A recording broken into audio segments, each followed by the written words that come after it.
LAES stock analysis and LAES stock prediction. Is it a buy or is it not? Let's see, where is Sealsq stock going in the next upcoming days, weeks, and months.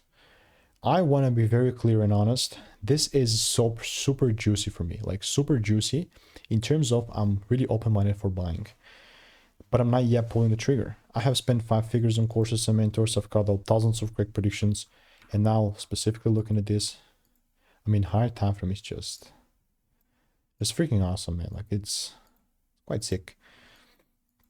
And you can see I began being bullish.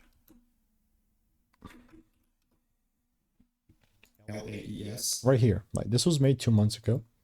19th of December. 19th of December, you can see the vertical line. This is even 20th, even a day after it just delivered. I'm still looking to only buy, but the only time I'm actually going to pull the trigger on this is if I see a shift. And that's about it. Like, everything else is noise. All I'm doing is I'm waiting. If you want to make more money trading in a simple and lean way, click the first link in the description. That's a free newsletter.